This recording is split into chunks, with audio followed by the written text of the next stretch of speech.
Hello, my friends. AmyR here with Prairie Paper and Ink. Welcome back to my face in my card making space. And a couple of Sympathy cards doing watercolor with water-based inks. I've done tons of videos doing this over the years. One of my favorite things to do. So, as always, everything I used will be listed and linked in the description box below the video. My links are affiliate links. That just means that if you click on one of my links and end up placing an order, I do get a little kickback from that at no extra cost to you. That is what helps keep the lights on, pays the bills, enables me to keep bringing out content. And yeah, let's get into making these cards. So I'm starting off with the Simon Says stamp, Sunflower Dreams background stamp. It's beautiful. I love it. I am 99% positive this was illustrated by Emily Midget. She does beautiful florals. She makes beautiful cards. If I remember, I will post a link to her blog in the description box below. She doesn't do a whole lot of videos, but she does like in-depth blog posts and, post images and her coloring. Her coloring, man. Beautiful. So, I took this stamp and I got it in my MISTI, and I'm using some Strathmore watercolor paper here. Now, I've talked about this paper off and on somewhat recently. I've actually been using it for the last couple years. Again, off and on, because I've got like a bajillion different types of watercolor paper. This stuff is cheap. No word of a lie. It's like a few bucks. And Simon Says Stamp started carrying it because I told them to. I told them to. What I like about it is, one, because it's cheap. You can get a pack of it to play with. You ain't going to break the bank. The other reason I love it is water reactive inks work amazingly on it. We'll come back to the paper in a minute. So I lined up the paper in my MISTI. I've got my stamp. I used my anti-static powder tool on the watercolor paper. The anti-static powder tool just helps to prevent the embossing powder from clinging to anything other than just the stamp lines. And then I inked up the stamp with VersaFine Clair Nocturne ink. And I stamped it a couple times because watercolor paper has a little bit of texture to it, not a lot. And this is also a big image, lots of lines here. So I stamped it a couple times, and then I'm coating this with Wow Clear Matte Dull embossing powder. The difference between this and regular clear embossing powder is when this cools and it's really fast, and you cannot see this on camera. In real life, you have to be paying attention to even notice it. As you're melting it, it will go glossy. The second it cools, and which is almost immediately, it turns matte, and it doesn't look like it's embossed. Now, I don't use this there's no special trick or technique or anything. It just depends on my mood. When I use this, it just doesn't look embossed, but I still get the raised edges. That's what I want with heat embossing, is I want the raised edges because it's little bumper pads to keep the colors contained when I'm watercoloring. And sometimes I use clear embossing powder. Sometimes I use the clear matte dull. Just different looks, whatever floats your boat. I picked up a container this years ago, and just on a whim, and then I tried it and I was like, oh, this is fun. It's different. It doesn't look embossed. And then I got, now I have a full, huge container, basically multiple containers of it, because I use it quite often. But like I said, there's no special, it doesn't change anything technique wise, it's just the look of it. That's it. So for my watercoloring, I'm using Simon's, Pawsitively saturated inks. Any water reactive ink works. I have done, like I said in the intro, a bajillion videos doing watercoloring with stamping inks. So Simon's Pawsitively Saturated, the Rainbow Splash inks, Concord and Ninth inks, Altenew Fresh Dye inks, obviously Distress inks, Distress Oxide inks. There's other ones out there. The only reason I don't mention the other ones is I don't personally have them and use them. But I'm sure they'll work. And the easiest way to tell is to take the ink you've got. If it says it's water reactive, and even if it doesn't, smush it onto a non-porous surface, and then take, a little scrap of watercolor paper and just play with it and see if it moves around, then you're good to go, So the first little bit wasn't super sped up. The rest of this is very sped up. I took my time with this, even though I had everything heat embossed. So the heat embossing, like I said, gives the little raised bumper pads. So I can do like a petal at a time and go right next to each other, and things aren't running into each other and making a mess. And I'm using just a little water brush. You could use a paintbrush and water. It's just personal preference. I switch between all the things, you guys. I've got ADHD. Getting diagnosed with that made a million things made so much more sense. But with coloring, I like to switch around because I get bored. You know, I like to just try all the things, do all the things, have all the things. So I will have the specific colors listed with the supplies.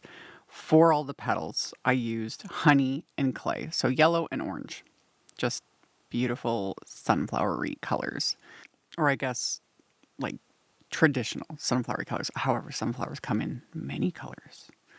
I was thinking about that while I was doing this. I was like, oh, you know, the ones that have that really deep reddish rust colors. Oh, those ones are pretty too.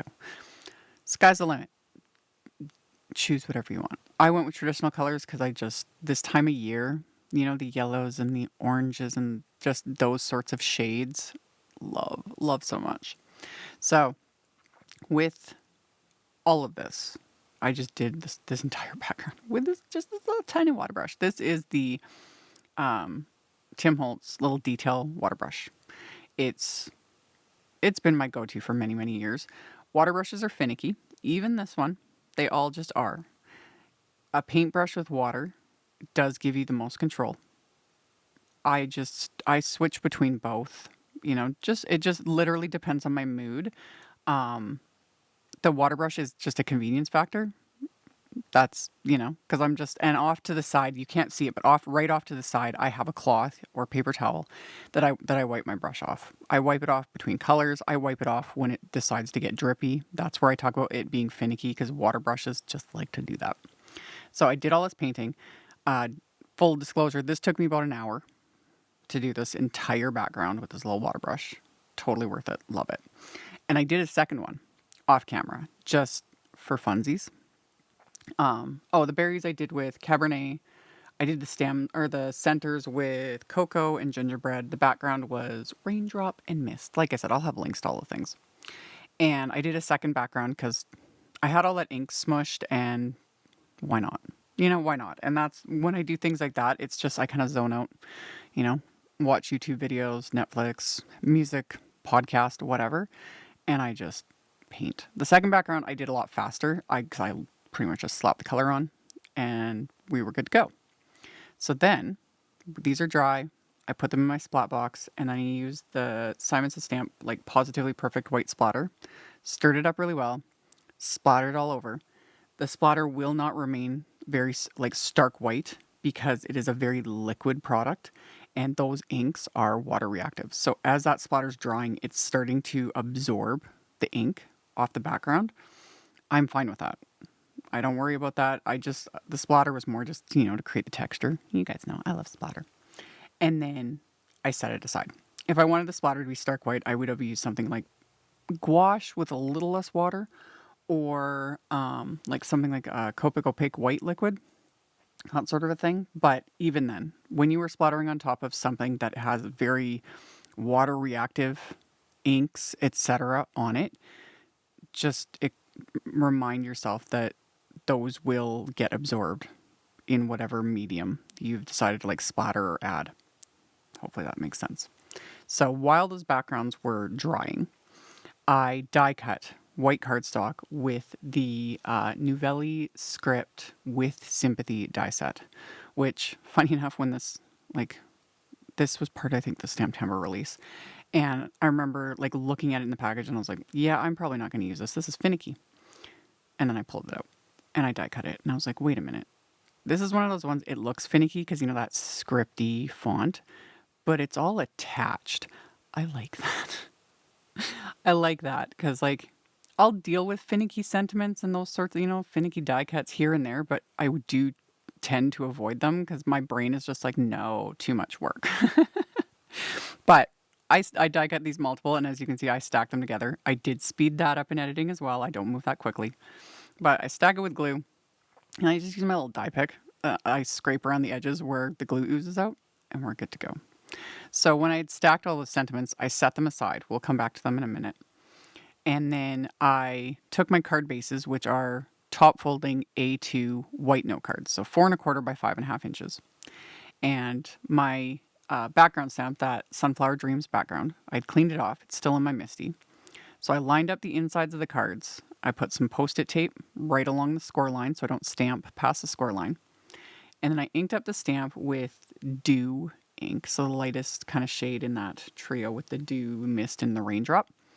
And I stamped it first onto a scrap of paper. That just takes like the initial ink off, and then I, remove that paper, and without re-inking the stamp, pressed it to the inside of the card. So I get the second generation, which is much lighter. And on camera, it's very light. Like, it almost looks like there's nothing there. It's just subtle, so it's not super busy. I still get the pattern and a little bit of that color on the inside of the card, but it's not too busy. With that shade of ink, I probably could have just stamped it as is, but sometimes it's nice to keep it really subtle so that, it just makes it very easy to write to the recipient, and it's not going to be as distracting. So I'd done that. I set aside the cards. I'll stamp the sentiments later. I also pulled out some, I think this is Rainforest cardstock. Is this Rainforest? Yes, Rainforest cardstock. This panel is A2 size, so 4¼ by 5½ inches. I stuck it to one of my grip mats, and I'm using the Stripes and Plaid Builder stencil set. This came out a couple years ago, something. This is a good one. This is like a staple, like a basic stencil set that comes in handy because you can do stripes with it, you can do plaid with it, and it just depends on what colors you want to use, how you want to orient things. This is a good one. I remember when this one was released, it sold out across the board for the longest time. Rightfully so. It's you can't go wrong. Stripes and plaid work with pretty much everything. So all I did with it was, on that Rainforest cardstock, I blended the Raindrop inks, the darkest shade, with a blending brush. And I just run the blending brush in the direction of the stripes. I've been talking about this. Just, it keeps everything from sort of moving around. Lining up this last one on dark cardstock that I've stenciled dark ink, so it's kind of hard to see through. I was like a little concerned because I was like, you don't want these going like wonky. And I managed to line them up. I was like, perfect. So I just blend the ink in the direction of the stripes. I'm not worried about the center area at all. That's why I don't even bother adding ink, because you're not going to see it. I just want it around the perimeter because that's all it's going to show. So I've got that plaid background. And then one of the watercolor backgrounds, I die cut with one of the modern Teardrops wafer dies. Lerv. I love decorative shape dies. They're another staple because, you can just take any sort of background, use it as, sort of a base. You can do shaped cards with them. The largest one is basically A2 sized. So anyway, die cut the background, and I popped it onto that plaid background I created with some foam tape. The other background I cut down with rectangle dies. I also used a rectangle frame die that is no longer available. It was discontinued. Any rectangle frame will work. You could also just take 2 nesting rectangle dies and tape them together and make your own frames. That works too. So I die cut the watercolor background with the rectangles, and then I took another piece of that Rainforest cardstock and also die cut the frame. And I'm going to replace that with this and inlay it, as you can see. So I've got like the outer perimeter of the watercolor background, and I'm adhering it directly to my card base. And then I'm going to inlay the frame that I die cut from the Rainforest cardstock. You could also, die cut multiples, stack them together, to create like more dimension. I wanted this to just be very flat, so I just did the one layer. Another option would be to do something like some glitter paper. That would look really pretty too, just that little frame, just a little pop of glitter. But I was going a little more subtle since these are going to be sympathy cards. So then I inlaid the final piece, and I've got, the uninterrupted image with just that little frame inlaid. It just gives it that little extra look. And then once I had those adhered, I'm going to add a little bit of black splatter, which I know freaks some people out. You can always skip it. It's okay. It's okay. I love black splatter. It just adds a little extra something. So I put those back into my splat box, added some black gouache to my palette, thinned this out with water, and then added black splatter to these. It just adds some texture, gives it a little extra something. So, added all of my splattery bits to both of these, and then immediately cleaned out my brush, wiped off my palette, because this black gouache is insanely pigmented. It stains everything. Like, it literally has stained my plastic palette and, well, everything it's come in contact with. And I don't care. I love it. So, splattered these backgrounds with that black gouache and then set them aside to dry. To finish off like the inside of my cards, I pulled out the big Scripty Greetings stamp set, and I'm going to stamp that onto the insides of the cards with that Nocturne ink that I used for the main image. So I'm going to line up my card bases and then line up that. I chose the Sending Big Hugs sentiment. So line that up, and then I'll stamp that onto the insides of the cards with the black ink. So that'll finish off the insides. And then I adhered the panel that I had done the plaid and everything on to the other card front. And then once those were adhered, I just needed to adhere the die cut sentiments. And yeah, it just finishes them off. And you could skip, stacking sentiments like this, especially ones that are a little bit more finicky. It just takes practice. I really like stacking the sentiments. It creates a lot more depth and dimension, makes them stand out a little bit, especially like these backgrounds are quite busy. So having them stacked just legitimately makes them, like literally makes them stand out a little bit more because they're, 3 layers of heavyweight cardstock. And once I get the sentiments adhered into place, that was it. I decided not to add any bling, anything. All the watercoloring, the bit of splatter, the one with the plaid background. Inlay frame. Love it. So, like I mentioned in the intro, I will have links to all of the things in the description box below the video. You just got to click on, I think it says more button below, and it will expand it, and it's all going to be there. So I'll have links to everything. I'll link to my blog post, and the blog post is picture links, photos of the cards, all the things. And yeah, thank you all so very much for hanging out with me, for thumbs upping and commenting. It helps a ton, and I really appreciate it.